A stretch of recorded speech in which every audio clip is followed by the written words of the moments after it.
Il sera notamment question d'intelligence artificielle avec la théorie L'académicien qui va suivre. Il s'agit du professeur Roland Hustings, il est chef de service de médecine interne au CHU de Liège.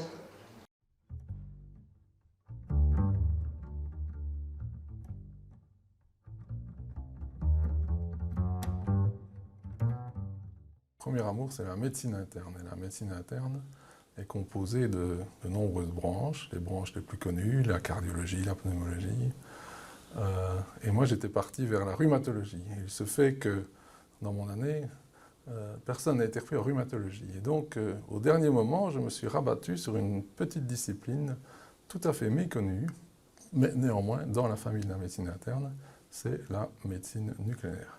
Au terme de ma formation, encouragé par le professeur Rigaud, je suis parti 2 ans à Philadelphie, à l'université de Pennsylvanie, où là, mon patron là-bas, le professeur Abbas Alavi, m'a encadré dans mes travaux de recherche. Et donc, c'est la deuxième personne qui m'a ouvert la voie, encouragé sur la voie de la médecine nucléaire.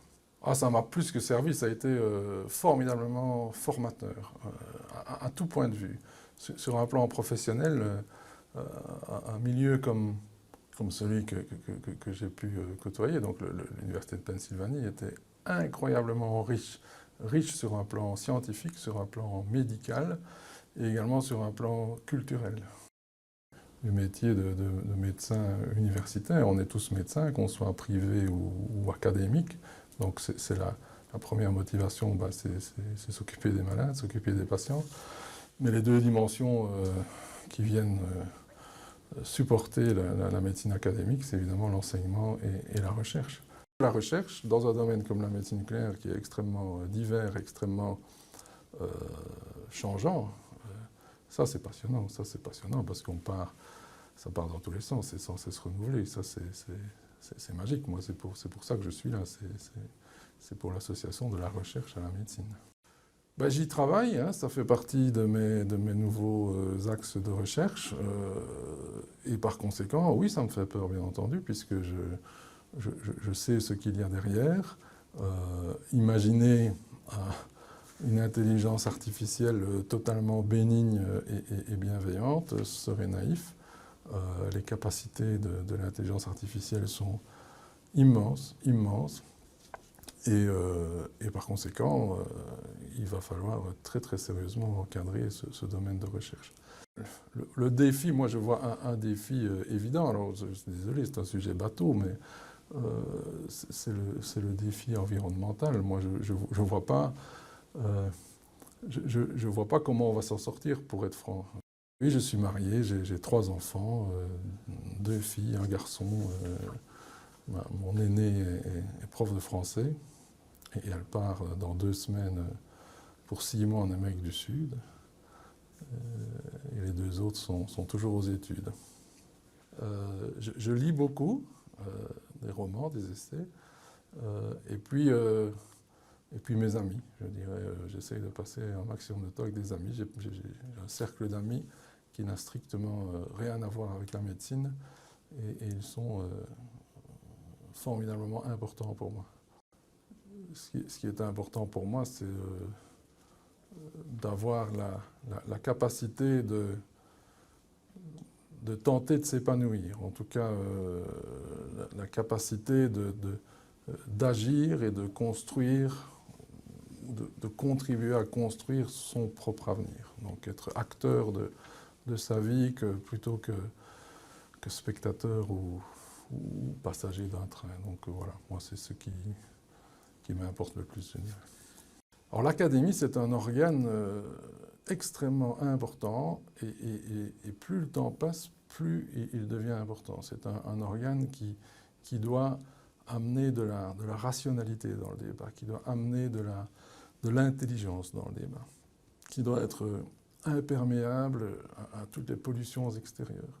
Et on l'a vu avec la crise du Covid, à quel point c'est important, parce qu'une société peut déraper très très vite. Et donc, on a besoin d'organes tels que l'Académie qui soient capables de rendre des avis, de réfléchir, d'analyser de façon intelligente et rationnelle.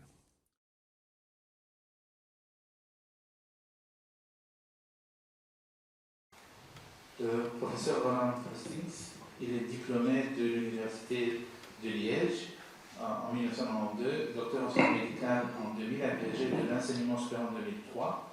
Il termine une formation de médecine nucléaire et puis il fait un séjour de 22 mois à l'Université de Pennsylvanie et finalement il revient à Liège et il gère le service de médecine nucléaire à partir de 2006. Il a un atelier de recherche intense de haut niveau sur le plan de la recherche à l'imagerie oncologique dans ses multiples aspects physiques, radiochimie, radiopharmacie, imagerie fonctionnelle et hybride, radiomique et intelligence artificielle. Il a présenté plusieurs communications à l'Académie royale de médecine de Belgique et cette année, une qui a été remarquée, l'intelligence artificielle et la radiothérapeutique, une double révolution. Alors, je l'invite de présenter sa carrière. Merci pour l'introduction, merci de m'accueillir ici. Alors, médecine nucléaire, nucléaire médecine. Alors ça c'était le jeu de mots qui était à la mode au moment où j'ai choisi, ou la spécialité m'a choisi, je dirais, début des années 90. Et donc en quelque sorte, je me suis rescapé. Pour rebondir sur ce qui a été dit plus tôt, il y a très peu d'enfants de 5 ans qui disent à leurs parents moi quand je serai grand, je veux soigner des gens avec des isotopes radioactifs. Mais il se fait que je me suis trouvé au bon endroit, au bon moment. J'ai commencé ma formation de CHU de Liège 3 mois après que le professeur Rigaud, le patron du service à l'époque, ait installé un des tout premiers PET scanners à usage clinique. Cette machine existait depuis une bonne quinzaine d'années, mais elle était confinée au laboratoire de recherche et lui a fait le pari de dire voilà, ça c'est un outil clinique. Et j'ai réalisé ma formation dans ce climat. Et les 5 années, 5 à 10 années qui ont suivi ont été tout à fait extraordinaires parce que nous étions en terra incognita. Et donc on découvrait chacune des indications, d'abord oncologiques, et puis non oncologiques, inflammatoires, etc. Et on publiait avec des images que nous considérions comme formidablement belles. On s'autorisait même à le dire dans la légende de la publication. Donc ici, c'est la mise au point de la métastase hépatique dans les cancers colorectaux. Alors évidemment, ce qui a permis de soutenir le développement et l'implantation clinique de la technique, ce sont les évolutions technologiques. Donc, vous voyez ici à gauche une imagerie corps entier de bien meilleure qualité, beaucoup plus rapide. Mais c'est toujours, et c'est ça qui est important, c'est toujours du FDG, c'est toujours un analogue du glucose, c'est toujours une imagerie du métabolisme glucidique, donc c'est toujours une imagerie fonctionnelle biologique.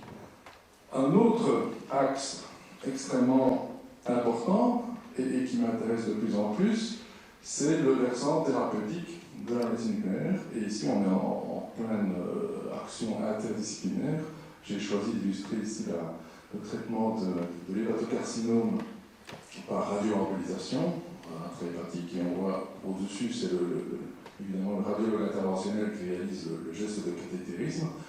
Mais les deux images montrent que ce sont des images pas très belles, de nouveau, ce sont des tâches, mais l'aspect fonctionnel et l'aspect quantitatif permet, sur le panneau supérieur, c'est la simulation, ce sont des macroagrégats marqués au technicium, on étudie la distribution de ces macroagrégats, on réalise une dosimétrie individuelle, le radiologue va se positionner exactement au même endroit dans l'artère hépatique, et on va injecter le médicament, donc les microsphères marquées avec un isotope destructeur, isotope émetteur bêta+, et on individualise ainsi le traitement du patient, et c'est la grande tendance dans tous les aspects de la radiothérapeutique.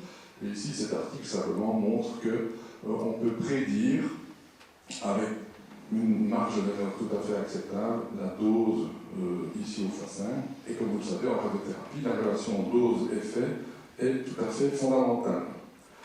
Revenons au diagnostic, revenons aux images.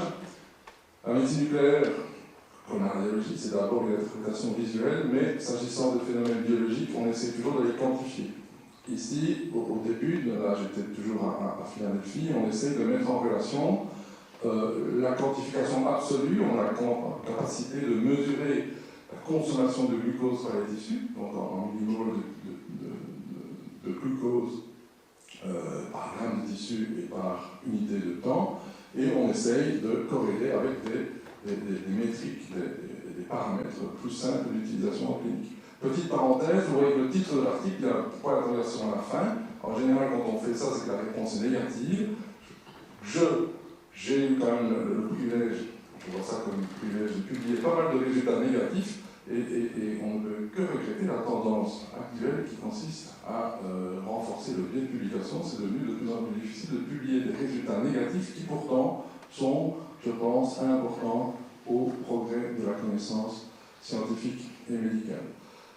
Dans l'interprétation des images, dans la quantification des processus, comme ça a été signalé, on évolue maintenant vers les machines d'apprentissage, vers l'intelligence artificielle, comme ici pour distinguer 3 pathologies qui ont un aspect tout à fait similaire sur les images. Vous voyez les 4 barres bleues qui représentent les performances de 4 médecins expérimentés. On voit une variabilité inter-observateur, première observation, et la seconde, c'est que la barre verte, c'est-à-dire la barre de l'algorithme, est supérieure à celle que l'on peut observer avec l'interprétation humaine. Donc, l'évolution vers les outils d'intelligence artificielle. Et enfin, pour boucler la boucle, si je puis dire, la médecine nucléaire, à la base, ce sont des radiotraceurs, des radiopharmaceutiques. Donc, ce sont des cibles biologiques, et on va développer des ligands que nous allons radiomarquer pour en étudier soit la distribution, soit en obtenir un effet thérapeutique. Et j'ai choisi ici un article qui illustre ce que nous avons fait il y a 25 ans avec le EDG. On le refait avec un autre radiotraceur, ici le PSMA, avec, qui cible les cellules d'un carcinome prostatique, avec ici la dimension que l'on peut remplacer le gallium-68 par du lutetium-177 et donc développer ce couple radio-theranostique. Et ici, dernière remarque, avant de conclure, quand on commence sa carrière, vous le savez, on est premier auteur, le plus possible, on construit sa carrière, et puis si ça marche, on prend des responsabilités dans le service, dans le labo, et on devient dernier auteur. Et ici, je suis très heureux, l'article que j'ai choisi, vous voyez, je ne suis ni premier ni dernier auteur. Qu'est-ce que ça veut dire? Ça veut dire que le dernier auteur, Nadia Vitov, c'est une de mes premières doctorantes. Elle a pris ses responsabilités dans le service et c'est à son tour, elle, d'encadrer Chloé Denis, qui est une clinicienne chercheuse, supportée par le FNRS. Et c'est ainsi, ce terreau qui est constitué dans le service, c'est pour moi, pour être tout à fait honnête, la plus grande satisfaction, la plus grande gratification dans ma carrière au CHU et à l'Université de Liège. Et je conclurai par des remerciements. Comme tout le monde ici, il y a énormément de personnes que je dois remercier, mais je n'en remercierai que 4. Ils sont les 4 personnes tout à fait essentielles, sans qui, clairement, je ne serais pas là, je ne serais pas ce que je suis. C'est tout simplement mon épouse et mes 3 enfants. Merci pour votre attention.